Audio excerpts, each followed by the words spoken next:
Welcome, humans. I am ready for you. Welcome to NeuroEmergent, where we explore the emerging science and culture of neurodiversity.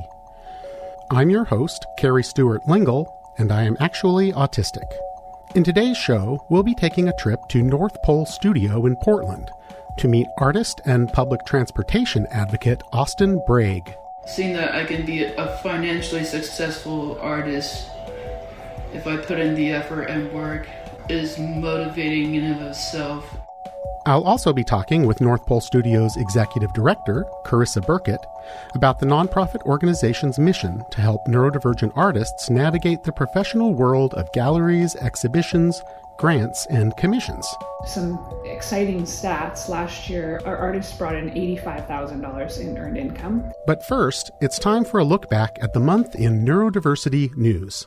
The person who has Tourette syndrome has no control over their language. Neurodiversity news story number 1, BAFTA backlash. The biggest controversy of Hollywood's awards season this year wasn't at the Oscars, but at the British Academy Film Awards, or BAFTAs, held in London on February 22nd. Wait, you already heard about this one? I bet you did. We apologize if you were offended. When Michael B. Jordan and Delroy Lindo, the stars of Sinners, walked on stage to present an award, they were interrupted by a racial slur shouted from the audience. It was the most shocking of several outbursts by John Davidson, a Tourette syndrome advocate whose life story inspired the BAFTA-nominated film I Swear. The person who has Tourette syndrome has no control over their language. We apologize if you were offended. Host Alan Cumming offered a brief explanation and apology from the stage, both of which were deemed inadequate, to put it mildly.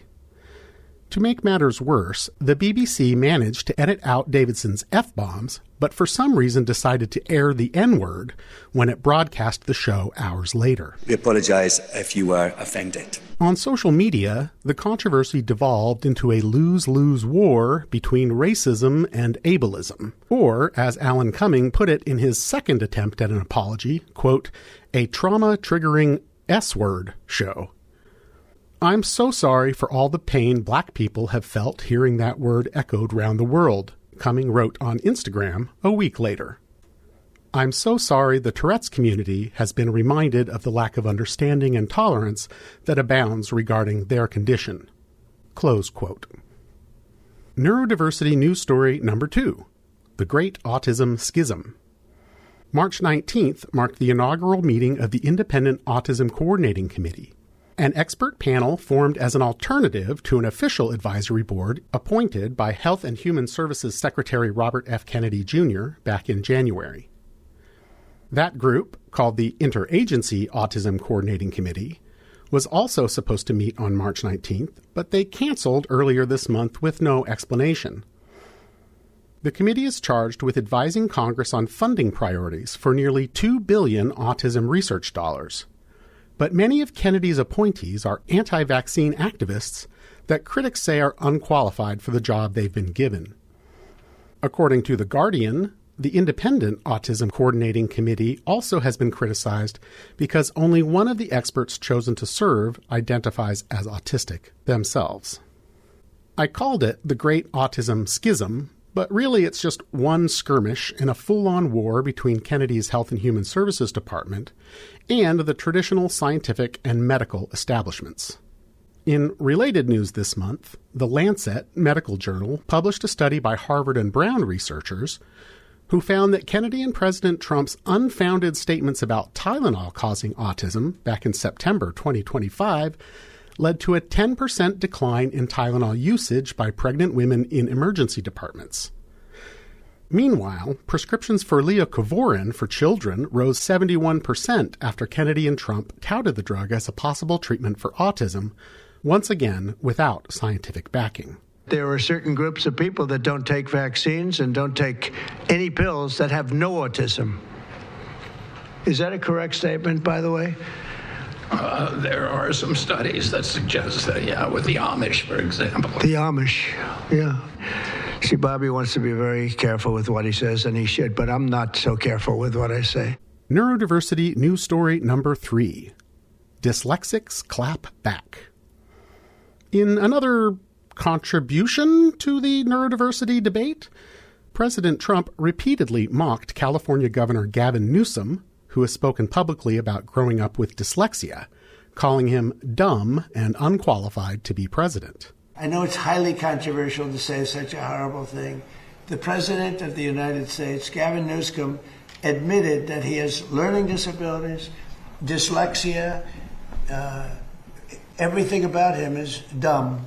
This did not go over well with a lot of people who grew up with dyslexia and ended up succeeding not in spite of their neurodivergence, but because of it. What we really need is Adam Sandler to write a song about famous people who have had or are believed to have had dyslexia.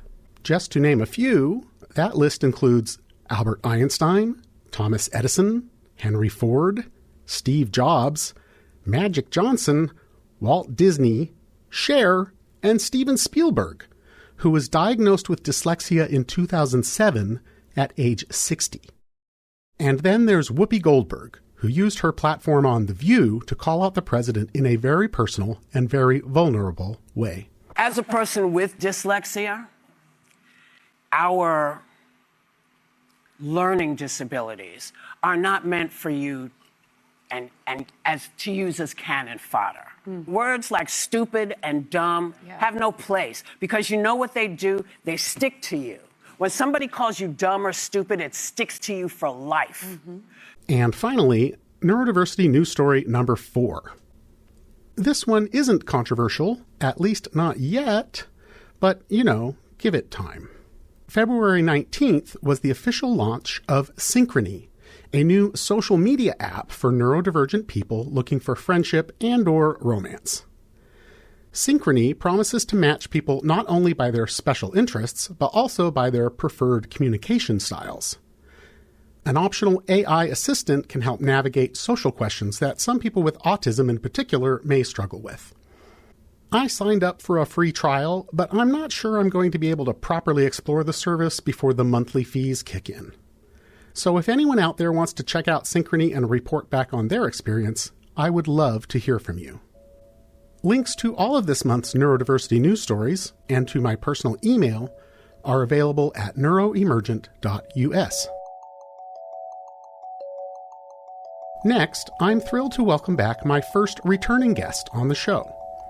Leah Blankenship is a PhD student in neuroscience at the University of Oregon, and she stopped by the studio last August to talk about the Neurodiversity Alliance on campus. Leah is the founder of that student group, and she is also co-founder of Neurodiversity Innovation Centers for Excellence in Neuroscience, or NICE in Neuro, which aims to support neurodivergent scientists and to help educate the public about neurodiversity.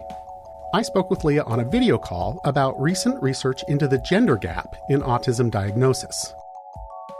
Leah, I just want to thank you, first of all, for being my first return guest on NeuroEmergent. Thank you so much for stopping by. Of course.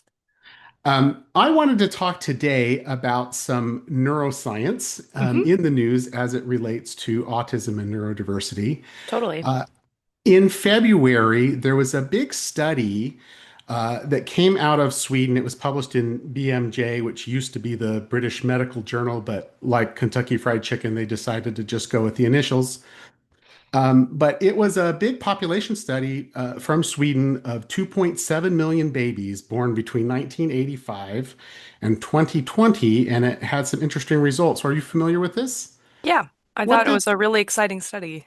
What did it tell us?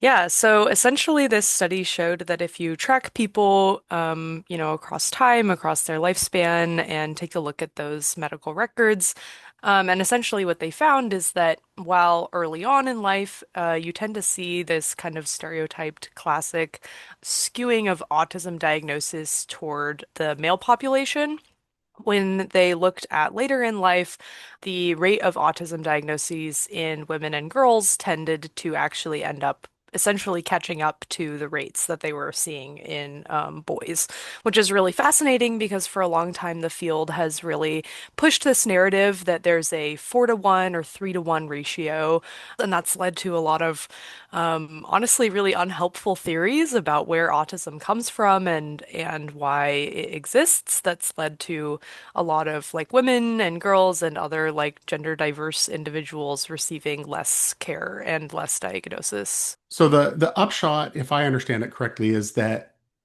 as many experts have long believed, autism is not more common necessarily in males as than females, but there's definitely a diagnosis issue. Definitely. And the diagnoses may be catching up so that by adulthood, the diagnoses are roughly even. Yep. But since so many more boys are being diagnosed early, it means there's the focus of support and treatment, if any such treatment is available, is skewed really strongly. So what does that mean like in practice? What does it mean for parents and for kids to have this diagnosis disparity?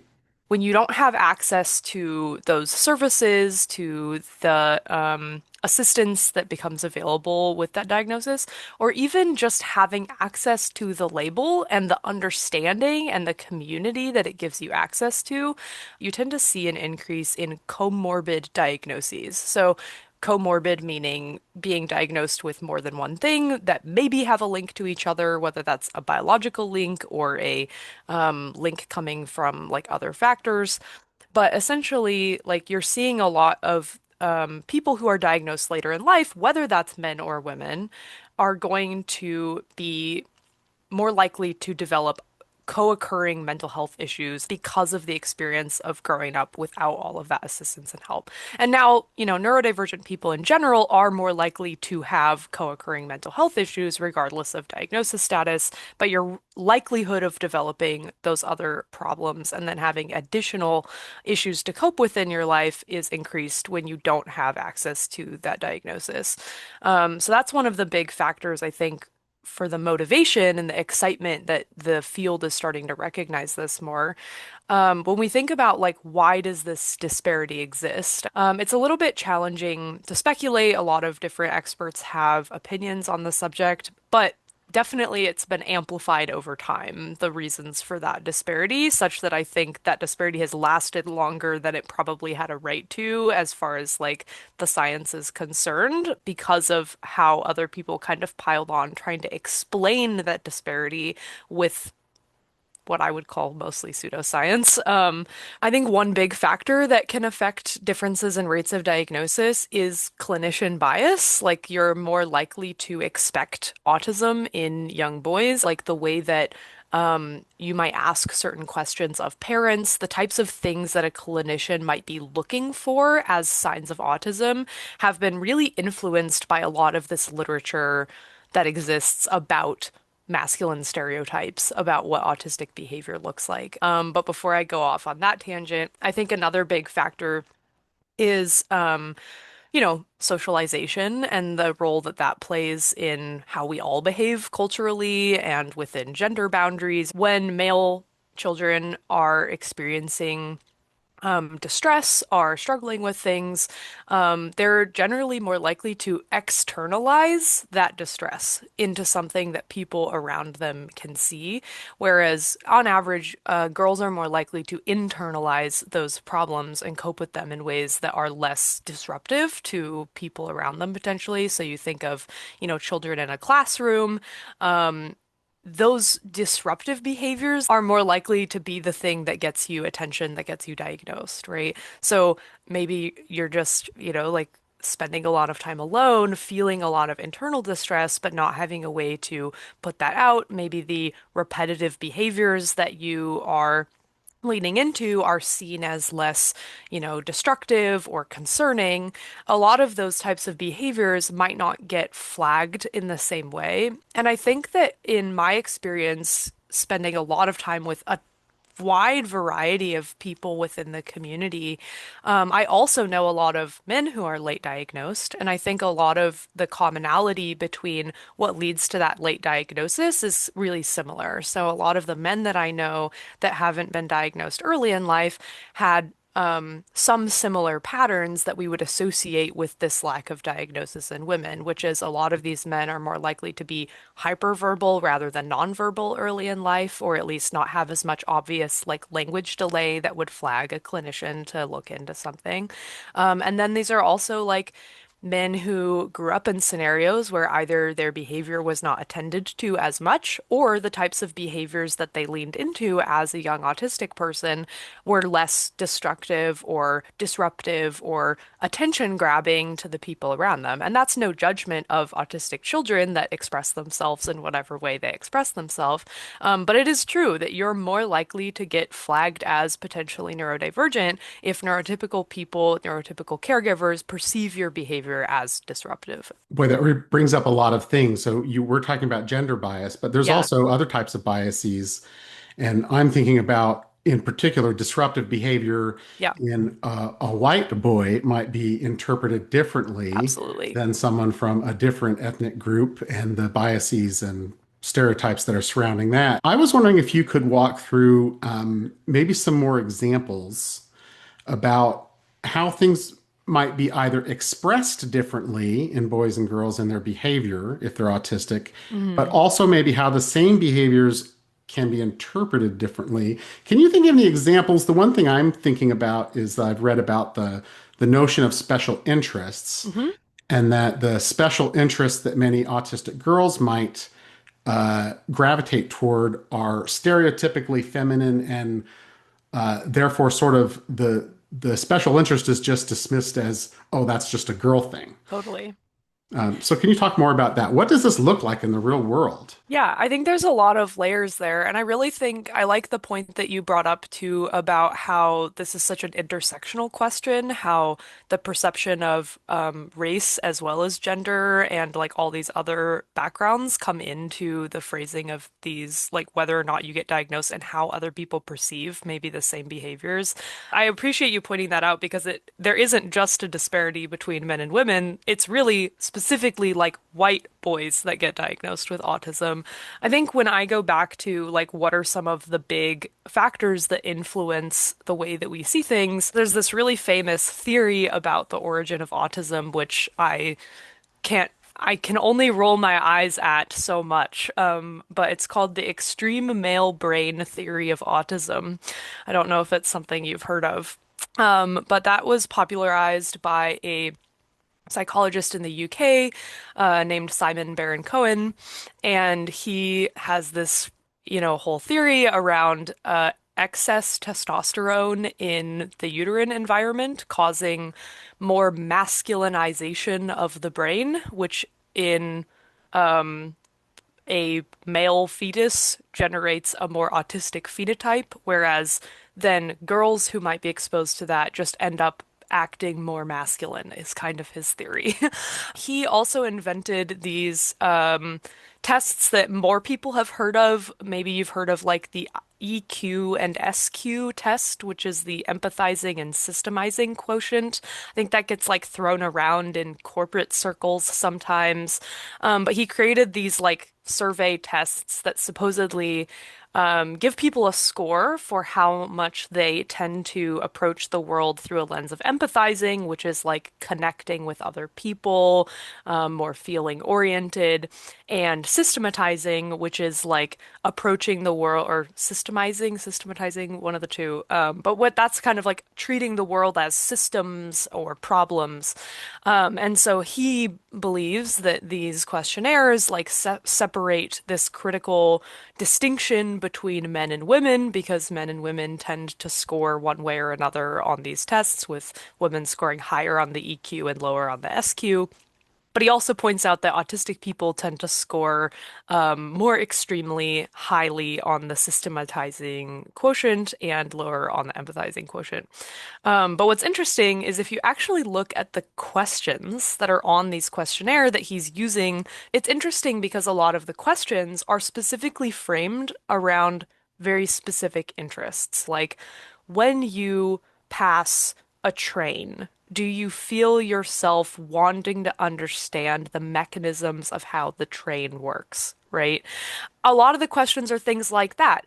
And I bring this up as an example because I think this type of concept feeds into the stereotypes that clinicians have about special interests and behavior, right? So we might perceive a child's fascination with mechanisms, with automobiles, with all these other things, because of how much these studies have influenced the literature, have influenced popular conception. I mean, he's a very prominent autism researcher, right? And so if you're asking about specific interests, you're only going to be able to identify kids that have those specific interests, right? And so, I always argue back against this concept because, there's so many times like I'll go to a craft fair or something with my neurodivergent friends that are women, and all the questions are like, how did they like accomplish this, blah blah blah blah blah, like thinking in that kind of systemizing way, but about textiles, about like art, or even like I know autistic women that are extremely technical and fixated on makeup, about fashion, right? These interests that are affirmed, that are like, hey, that's an okay thing for you to be interested in, right, as a woman. But they're applying that like more autistic way of thinking to those things. And those special interests, those, rigid focus, those repetitive behaviors get applied to whatever that like thing is that the child is interested in, right? I think of like myself in particular, like it's funny growing up with my undiagnosed neurodivergent family, like I was obsessed with these like very early 2000s toys that were these like Littlest Pet Shop creatures that were these like plastic, bright colored, very like girlified toy, right? I had a ton of them. And I would line them up, sort them by different shapes, different colors, different things. I had all these different categories. And what's funny is like one time my dad came in and saw me doing this, and because he's also like undiagnosed neurodivergent, he was like, this could be way more efficient. And so he taught me to use Microsoft Excel as like a 9-year-old, right? And so my like idea of a really good time as a neurodivergent 9-year-old was going on the family desktop computer and like rearranging my list of Littlest Pet Shops by different categories in an Excel spreadsheet, right? That's not neurotypical child behavior. That is this kind of like repetitive special interest. Like I was, lining up the toys. That's this classic thing. But because it's not trains, because it's not whatever the clinicians are looking for, that's not something that's going to be picked up on. I have a very systematizing brain, but I had no interest in trains as a kid. I was interested in diagramming sentences and the English language. Me too. And that was my favorite. Interest in language is one of the things I think that made it hard to identify my autism because of the question about literal language. And so there's so many ways that the larger pattern fits that don't fit the stereotypes, which really explains sort of just the progressive growth in our understanding that here's this thing that we're seeing a very narrow window on, and we're seeing it based on the most disturbed children in the 1940s, right? Exactly. And that creates a certain picture of an underlying phenomenon. But then as the picture grows, you realize you didn't understand the underlying phenomenon at all. Totally. Especially when in autism, like we're coming to understand increasingly more and more that like probably we're calling a lot of underlying phenomenons one thing, right? We're calling a lot of different experiences autism when if we actually understood each individual person's biological experience, probably what we're seeing is like a huge, fascinating diversity of different ways of brain development that tend to manifest in similar behavior. And I think that's an exciting area of the field as well. Last year, there was a very big study from the Spark project that did a genetic analysis and mapped genetic differences of autism diagnoses with different manifestations. And they proposed 4 different Yeah. categories of autism that look different at a genetic as well as behavioral level. And this relates to something you were saying earlier about undiagnosed autistic people would tend to have more associated conditions like OCD or ADHD, as I have. But this study pointed out that late diagnosis is associated with those type of extra issues. And in fact, genetically, people who are diagnosed with autism and, say, ADHD and OCD are genetically more similar to people who are diagnosed with ADHD or OCD but not autism than they are to other autistic people who are diagnosed early and without those comorbid conditions, but maybe with more likelihood of having an intellectual disability. So it really does look like the autism spectrum, and putting that as one thing in our diagnostic ideas was actually kind of not the right idea, and we're kind of coming around to that. I think that's partially true, but I also would the thing that I bring up in these conversations with people is that I think that's a little bit true of most psychiatric diagnoses. I don't think that's exclusive to autism. I think autism is a great example because it's already been characterized as a highly variable experience, like even pretty early on. Autism has always been thought of as a spectrum. This is something that the scientific side of the community has understood for a long time, but like the general public is developing a better understanding of the fact that like the way that we diagnose and treat psychiatric conditions, ways of being neurodivergent, you know, like things that are happening inside our brains, right? All the DSM stuff, right? The way that we diagnose and treat those things is purely based on an individual's behavior and the way that that individual is able to communicate what's happening inside their brain to a clinician. And then that clinician's knowledge of what those behaviors should constitute. None of those diagnoses generally are based on actual understanding of a neurological or chemical process that's happening. Now, do we have some understanding of what those processes might be in some cases? Totally.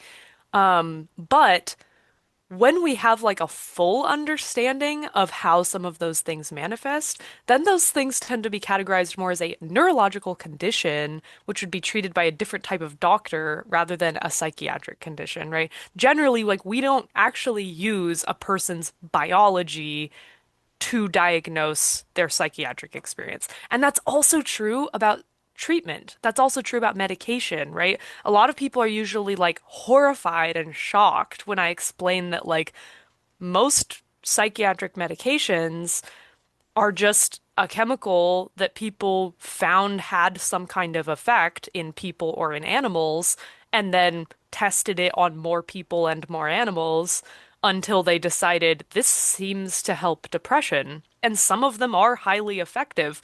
But that doesn't mean we have a good understanding of how it works, right? Like we are not diagnosing based on a true understanding of the biology. And I think autism is probably significantly more variable than 4 subtypes. But it's really exciting to me to see researchers like acknowledging a diversity in phenotypes. And I think it's cool to see that. But I also think, yeah, it's true of probably most psychiatric experiences. So we've gone from understanding cancer as a disease to understanding, say, breast cancer as a disease, to then understanding breast cancer as at least 4 or 5 or 10 different diseases, right? Totally. And that progress sometimes moves so quickly that the public is always playing catch up. So it's really a challenge to spread the word about what we know now, especially when you're trying to maintain some humility about the fact that some of it's going to change in the next 5 years, right? Totally.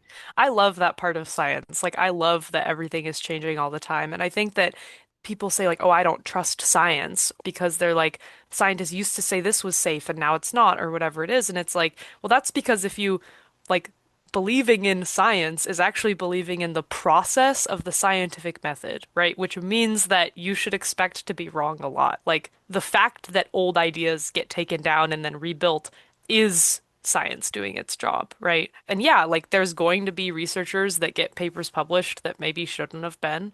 Those papers hopefully get retracted, which does happen. There's going to be ideas that get overturned over time, and but that's something we should expect. Like we shouldn't expect that our current knowledge is going to stay the same, because that would mean that science isn't working. Thank you so much for your time today, Leah. I really appreciate it. And I hope you will come back again to talk about the neuroscience of neurodiversity. Anytime. I'm Carrie Stewart Lingle, and this is NeuroEmergent, the podcast about neurodiversity in the Pacific Northwest and beyond. This past weekend, New York City hosted its 34th Outsider Art Fair, showcasing the work of hundreds of self-taught artists from around the world. And at this year's event, 12 of those artists were members of Portland's North Pole Studio, a nonprofit arts organization with an unusual mission. North Pole Studio helps artists with autism or intellectual disabilities navigate the professional world of galleries, exhibitions, grants, and commissions. In other words, it empowers neurodivergent people to earn an income doing what they love. And in my personal opinion, that is truly a priceless gift. North Pole Studio was founded in 2020, and in just a few years, they've already made a visible impact on Portland's art scene. If you go to a show at the Patricia Research Center for the Arts in Beaverton, you'll see work by North Pole artists covering the glass facade. I discovered North Pole Studio through its traveling exhibit titled Tell Blank Hi for Me, which I saw in my hometown of Salem. It is currently on view at the Archer Gallery in Vancouver, Washington. Earlier this month, I visited North Pole Studio in Portland to meet artist Austin Brague, who we'll hear from a little later, as well as executive director Carissa Burkett. My name is Carissa Burkett. I'm the executive director of North Pole Studio. We are an arts organization that supports careers in the arts for artists with autism and intellectual and developmental disabilities. The organization launched in 2020, and it was launched by 4 co-founders. Our founding artist, Davis Wolford, was graduating from high school and wanted to become a professional artist. That was his career goal. And his mom and him were like, well, what does that look like for someone with autism? What kind of supports do you need to be successful? What kind of community? And so Davis and his mom, Sarah, along with his art teacher, Mary Ellen Anderson, and his transition specialist, Sula Wilson, came together and were brainstorming for a couple of years. So I think they started talking back in like 2018.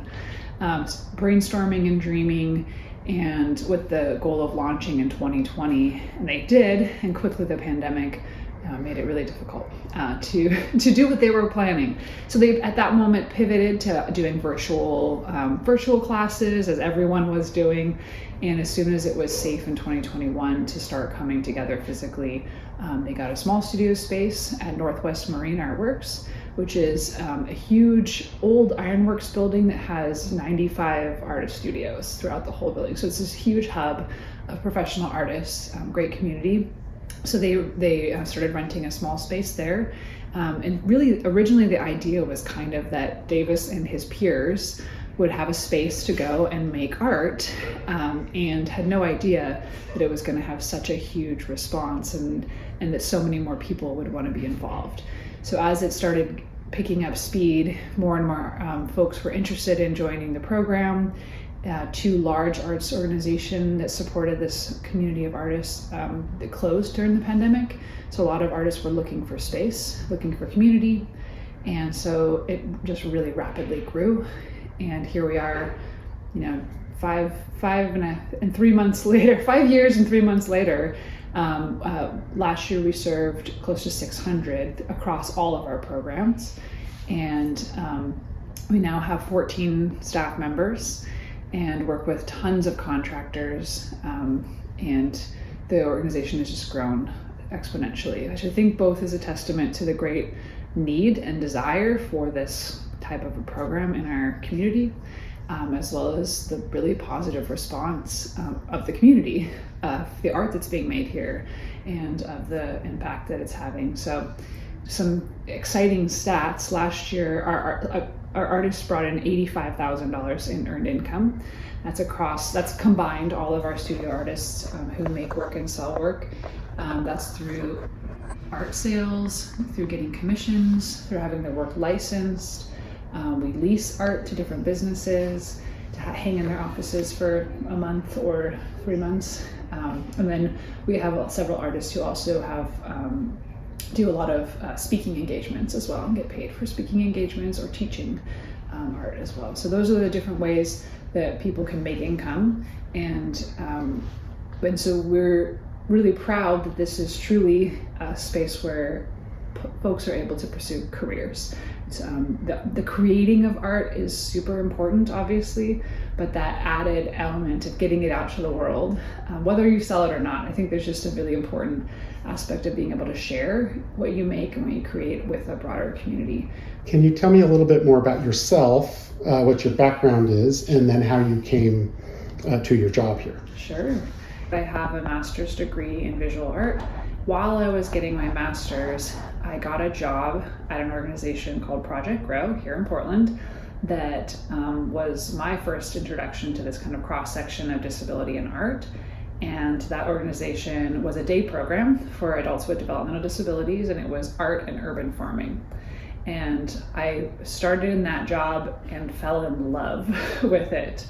I fell in love with, I think especially because I was in grad school, there was this like rigidity around making art and how you're supposed to approach it, how you're supposed to do things the right and wrong way, and something about working with this population of artists was like so freeing. Of like artists who make work however they want without limitations and think so outside of the box and have never really been forced to kind of stick to some sort of like rubric of art making. And so it felt really refreshing, and I felt that some of the work that I was seeing being made was some of the most inspiring work, truly, and loved seeing the perspectives and ways of making. I think like I'd never seen, like we had an artist who would like to run her wheelchair through paint and then make these large canvases with her wheelchair. I was like, wow, I've never even thought, about ways of making that we were able to see there. So I worked there for 3 years, and then that organization ended up closing,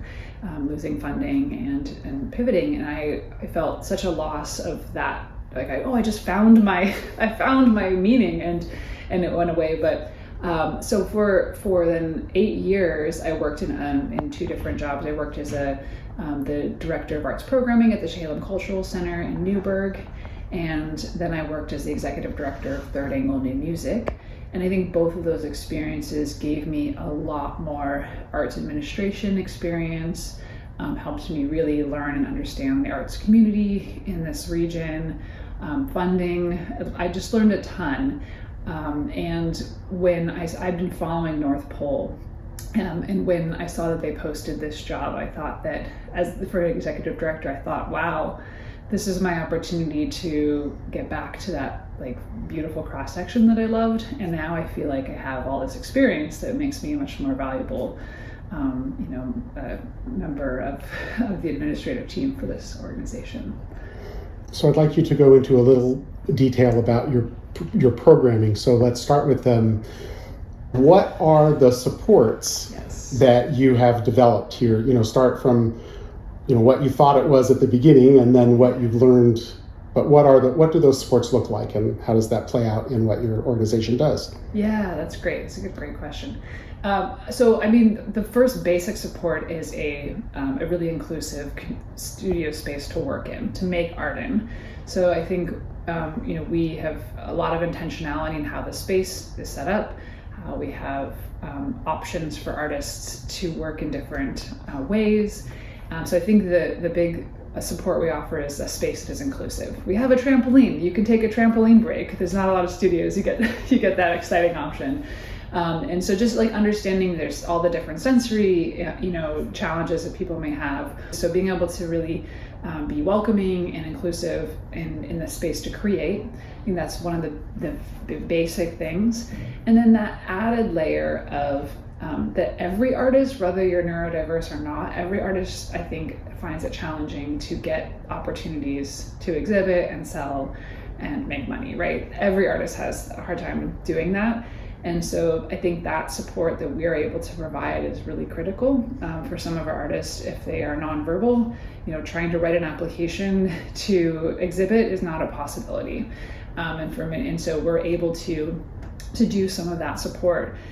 We have a team that is devoted to that. It's our creative partnerships team. We have an exhibitions manager who heads up all of the really direct exhibitions. And we are always looking for open calls that align with our artists' goals and dreams. We're able to present those to our artists, like, hey, this really cool exhibit is all about childhood cartoons. It's perfect for you. And do you want to submit your work to this? And then we help them submit and fill out all the necessary paperwork. We also reply to public art calls. So again, we're able to find these opportunities, bring them to our artists, and help them through the process of getting their work in front of the right people.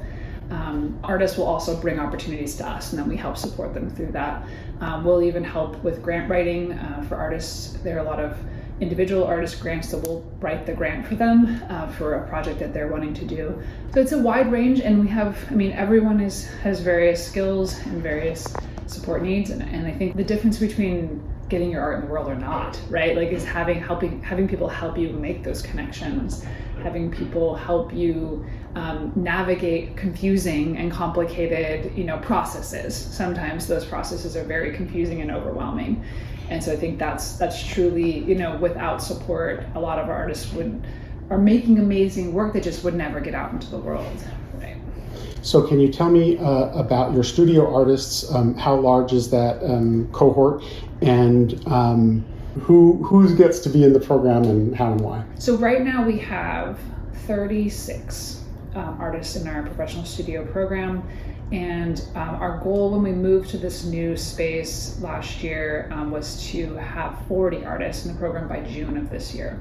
So we will be admitting 4 more artists into the program before June. But how artists get into the studio program, I think the criteria is definitely someone who has a very clear artistic vision, that they don't need they don't need a class, they don't need some sort of structure to give them an idea of what to make.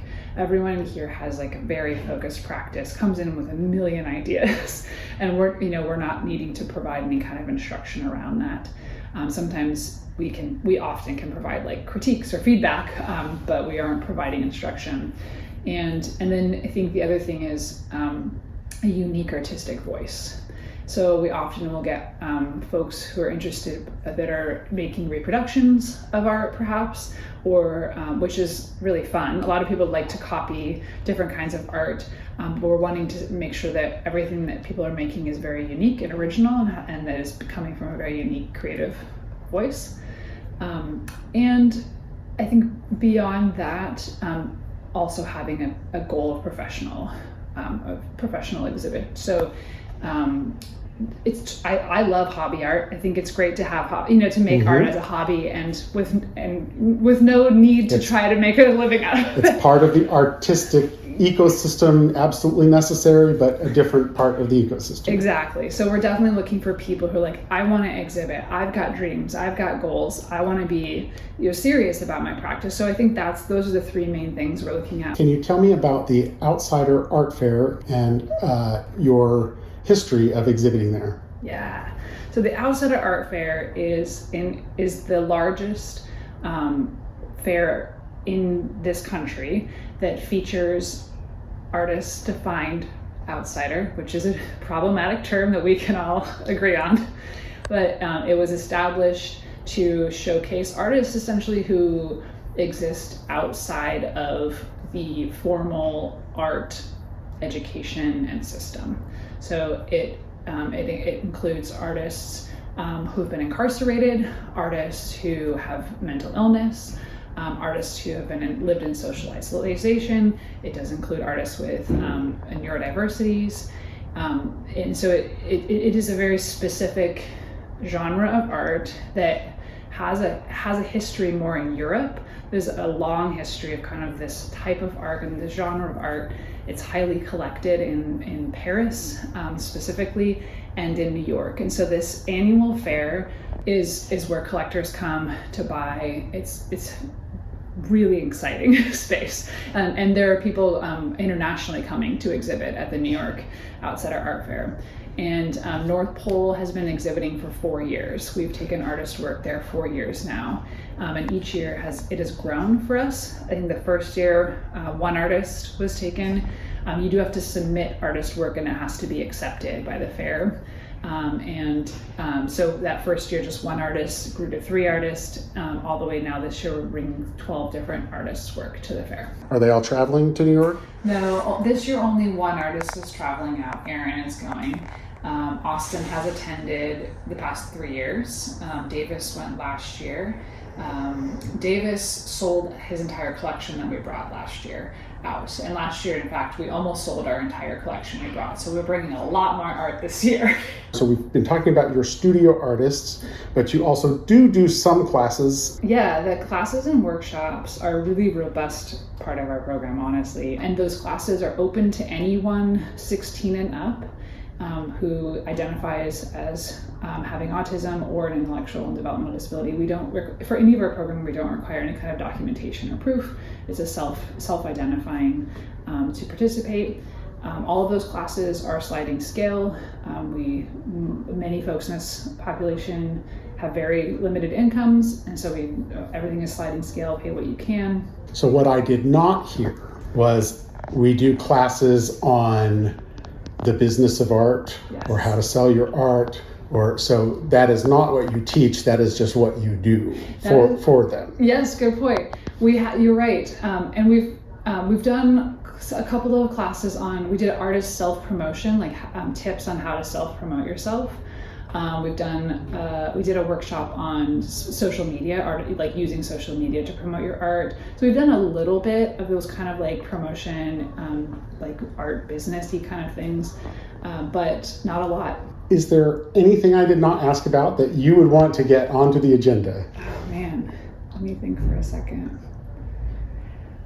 I think, just generally, I think that this population of artists face a lot of challenges, but one of the biggest challenges is being taken seriously as a professional artist. Like so often, I have to clarify with people when I'm talking about North Pole, like these are pros. Like these are artists with careers. Many of our artists make really good money from their art and have had some really incredible accolades. But there is just like a societal perception of like, well, how could an artist with an intellectual disability be a successful, professional artist? And so I think we're really trying to change that mentality. Austin Brague is one of North Pole's success stories. He makes meticulously detailed drawings of cityscapes and public transportation. In addition to showing at the Outsider Art Fair, his work is on public display as a wrap on a TriMet bus. And last year, Austin realized a lifelong dream when he joined the TriMet team as a part-time driver and spokesperson. My name is Austin. I am an artist. I've been here since pretty much North Pole Studio started, which was in 2021. Mary Ellen Anderson. She used to work at a school called Victory Academy, and that's where my mom also used to work. What were your earliest memories of art and becoming interested in art?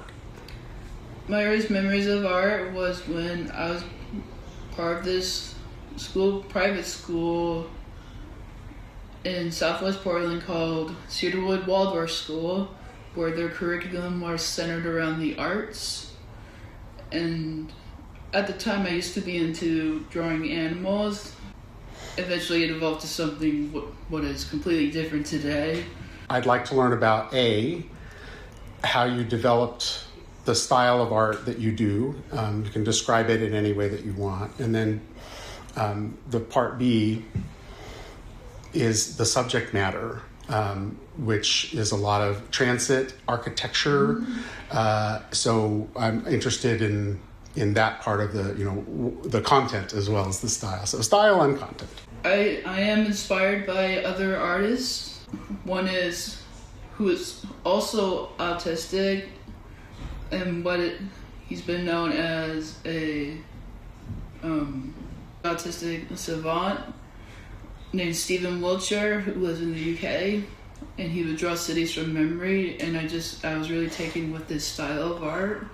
I was primarily inspired by him. While I can't memorize, because that's what he's known for, drawing cities from memory. Well, I don't have a photographic memory, and I'm okay with that.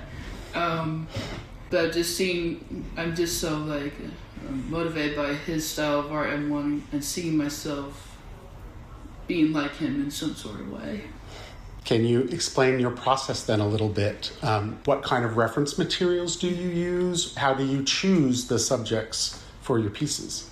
Yes, I start by looking at photos or things that I'm particularly find interesting visually.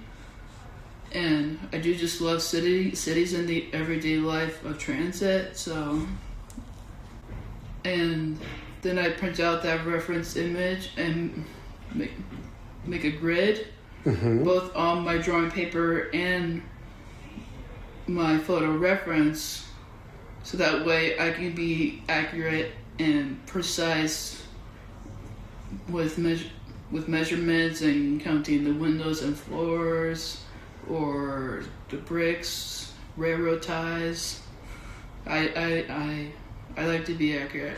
I think that's also my OCD that contributes to that. So, are you a very Portland-centric artist? I mean, just because I live here doesn't mean I have to stick to Portland. But it's true, I have done several Portland-related drawings, including TriMet, our transit agency. But I have definitely drawn drawings of New York several times, so I talk about architecture and skyscrapers. I always come back to New York because there's just so many unique angles and perspective of the New York City skyline or Manhattan, even the neighborhoods down to the street level, that it won't feel like you're being repetitive. Have you been in person? I've been there 5 times. 5 times. Tell me about what brought you to New York for those trips. Yes, along with North Pole Studio, we go to what is called the Outsider Art Fair, an annual art fair in March. I remember my first year, and what I did specifically for the show was a really big drawing of New York City. That was 2 feet tall, 3 feet wide. It was my largest drawing ever at the time. And my job was to help facilitate or talk and try to promote my art. And I did sell my big drawing, I believe within the first 24 hours, and that was a really huge milestone for me at the time. Was that the first time you had sold a piece of your art? To my memory, yes. With the help of North Pole Studio, seeing that I can be a financially successful artist if I put in the effort and work is motivating in and of itself to keep moving forward. You also do at least some work on commissions? Yes, I did 2 drawings for On Point Community Credit Union because they opened up 2 new branches, and it started because I sold an original artwork of Portland to the On Point CEO when he attended one of our summer salons, our first summer salon fundraising event, and that's what started that relationship. That drawing also was used as the bus wrap for my TriMet Lift bus. So it's the same artwork, and I just gotta give credit to the design team who pulled it off, along with, at the time, it was 2 other artists at North Pole, Max Lezevnik and Annie Rose Macer. And since then, that inspired me to want to become a TriMet Lyft paratransit driver, because I believe, in spite of my disability, that I can, much like my art, I can do that just like anybody else can. Have that level of responsibility and be trusted with that kind of job, and be able to serve people who 9 times out of 10 have a disability who are using Lyft. So it's really a full circle moment, and I have driven my own bus many times, so it's really humbling and moving, literally. Austin Brague is a member artist at North Pole Studio in Portland. More information about the nonprofit organization is available online at northpolestudio.org. You have been listening to Neuroemergent, where we explore the emerging science and culture of neurodiversity. This podcast is presented by Lonesome George Productions in association with KBOO Community Radio in Portland and KMUZ Community Radio in Salem. Our theme music was composed by Doug Lingle. Our production assistant is P.F. Lingle, and I'm your host, Carrie Stewart Lingle. Episode notes and related links are available online at neuroemergent.us.